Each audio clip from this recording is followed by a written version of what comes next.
बिल्कुल नहीं लगा। जो जो मेरी जानकारी है, जो मैंने एक समय पे पाकिस्तानी ऑफिसर से भी सुना, इज़ वेरी कॉमन देयर। इस किस्म की जो फिजिकल टॉर्चर है, फ़र्क सिर्फ यही हो सकता है उसमें कितना स्ट्रिंग दिखाएगा जिससे पुल किया जा रहा है बॉडी में से।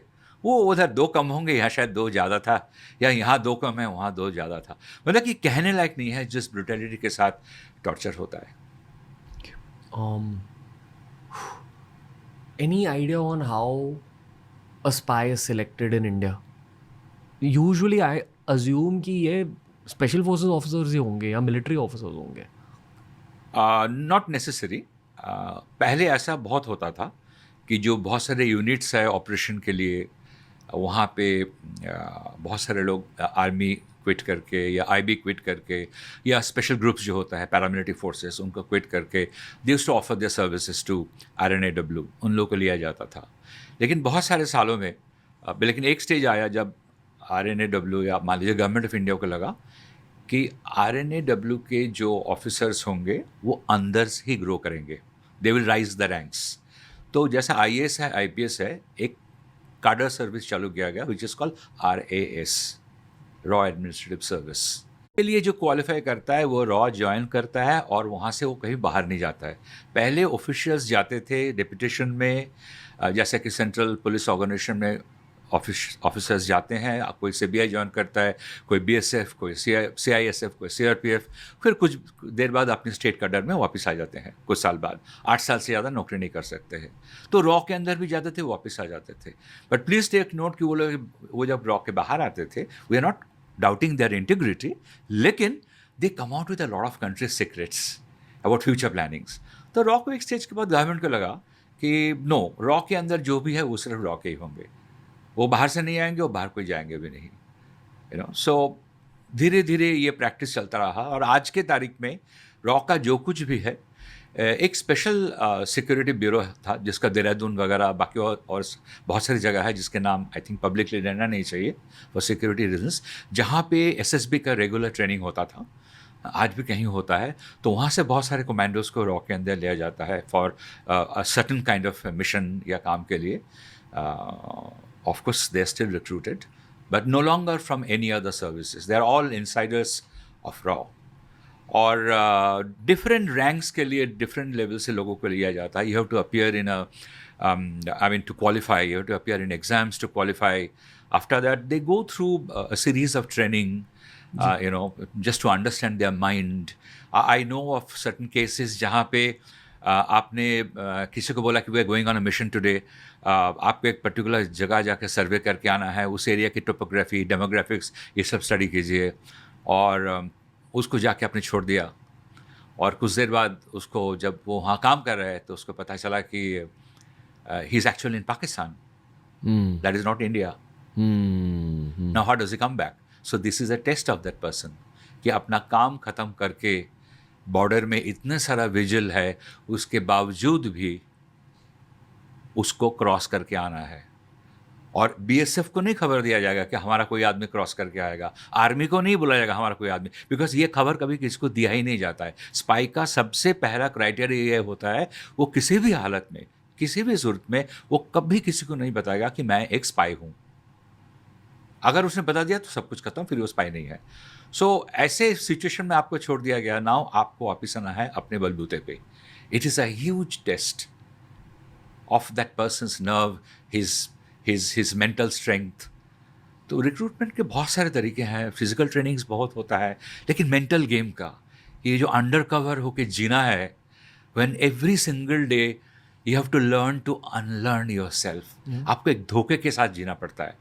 हमजा की कैरेक्टर देख लीजिए धुरंधर में, it's by far Ranveer Singh best performance in my eyes, और इसकी बात इतनी नहीं हुई है इन धुरंधर 1 एटलीस्ट। आई होप धुरंधर 2 के रिलीज के बाद वो बात हो जाए रणवीर सिंह के बारे में, but the way he played such a layered character, so layered, so has to be. क्योंकि इमोशनल लिंक जो होता है वो बहुत डेंजरस होता है।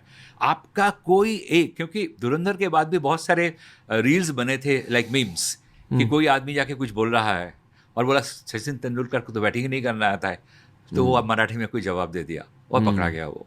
तो ये दिस में भी a joke, but this is also a reality. क्योंकि आप कुछ और जिंदगी जी रहे हैं, वो अचानक अनकवर हो सकता है। ये जो उज़ैर बलोच की रियल लाइफ राइज थी, हमजा जैसा कोई फिगर था क्या उज़ैर बलोच के आसपास? It's another way of asking that is the Dhurandhar story based on any shade of truth? कोई RNAW ऑपरेटिव ने इन्फिल्ट्रेट किया पाकिस्तान माफिया को? I'll come to that.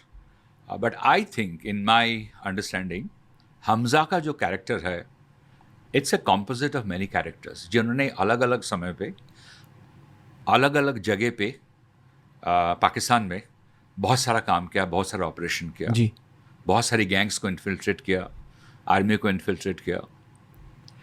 जहाँ तक उज़ैर बलोच की बात है, उज़ैर बलोच का राइज हुआ रहमान, वो रहमान डकैत का कजिन था ना, देयर फादर्स वर ब्रदर्स, चचेरे भाई थे। तो he had joined Rehman Dakait's gang. 2009 में जब रहमान डकैत मर गया या उसको मारा गया, तब Uzair Baloch took charge. He sat at the throne and he wanted to control everything through legitimate power. तो उसका पहला लक्ष्य ये था कि मेरे पास गैंग है, मेरे पास पैसा है, मेरे पास बहुत सारे लॉ एनफोर्समेंट एजेंसीज के लोग हैं मेरे जेब में, अब मेरे को पॉलिटिशियन बनना है, पॉलिटिकल पावर हथिया के तब जो है मैं then I will legitimise everything.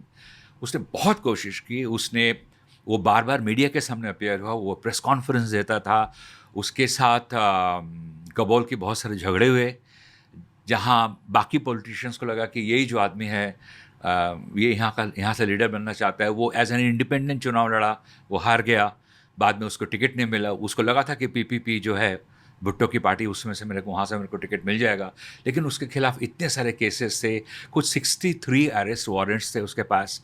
लेकिन वो देख रहा, उसको लगा था कि पावर मेरे हाथ में ऑलरेडी है, बस मेरे को चुनाव जीतना है। उसने हमेशा अपने आप को कहा कि I am the robin hood of this area.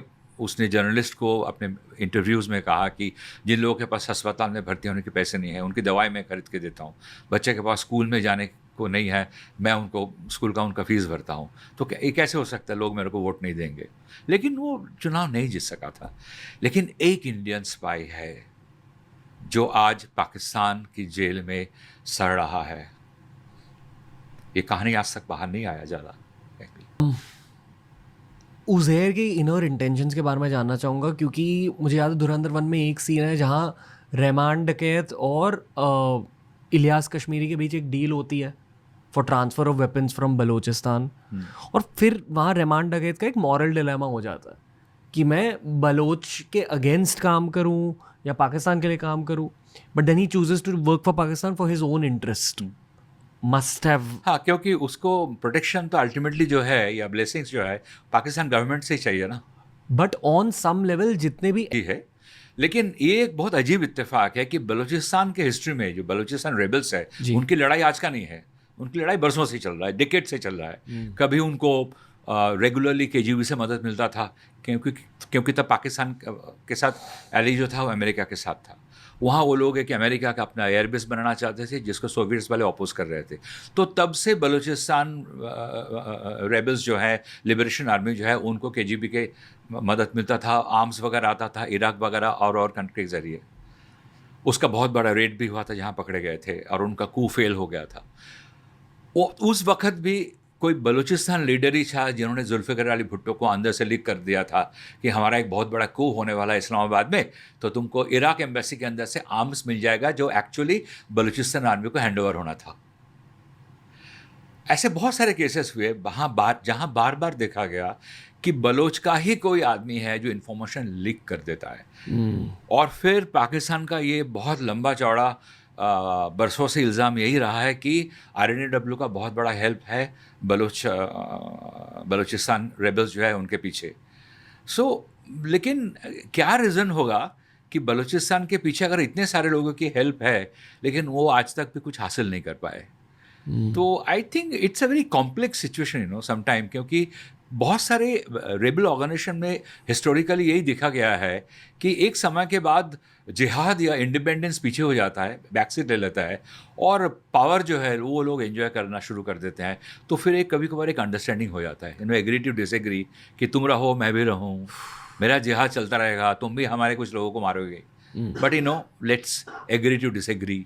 ये हो सकता है, मैं थोड़ा हाइपोथेटिकली बोल रहा हूँ, but this is what happens most of the time. मैं खुद बहुत क्यूरियस हूँ ये जानने के लिए कि बलूचिस्तान का ये जो जिहाद है या ये जो लिबरेशन का वॉर है, ये इतना लंबा क्यों खिंच गया? इज़ देयर समथिंग इंटरनल और Generally, so I'm 100% sure that Ajit Doval sir के blessings थे धुरंधर मूवी पे. How do you think he's perceiving, how the youth is perceiving Dhurandhar? okay. Going by my knowledge and understanding of the National Security Advisor of India at any point of time. Ji. Now, of course, since 2014, this is Ajit Doval sir. धुरंधर में हमने जो देखा है, actually NSA का role उससे कहीं बड़ा होता है. बट धुरंधर में एक स्पेसिफिक स्टोरी है कि इंडिया से किसी को पाकिस्तान भेजा गया है, उसको एक असाइनमेंट दिया गया है, उसको पूरा कर रहा है, और उस पूरी चीज़ को जो है मॉनिटर कर रहे हैं दिल्ली से बैठ के a character who has been inspired by Ajit Doval. To a large extent, it is absolutely correct, because my latest book has the same thing, where the role of a national security advisor has been defined very clearly. Role in the sense, exactly ये जो extra judicial killings वगैरह होता है, उसमें उनका कोई role है या नहीं, उनका कोई आशीर्वाद है या नहीं, वो सब है. तो उस हिसाब से देखा जाए, डेफिनेटली धुरंधर की में उनकी जो पोर्ट्रेयल है जी. वो थोड़ा ड्रामेटिक है, क्योंकि फिल्म है आफ्टर ऑल. बट मैंने पर्सनल लेवल पे जिस मिस्टर डोभाल को देखा है, बहुत हंसमुख आदमी है एक्चुअली. Really? ये कैन बी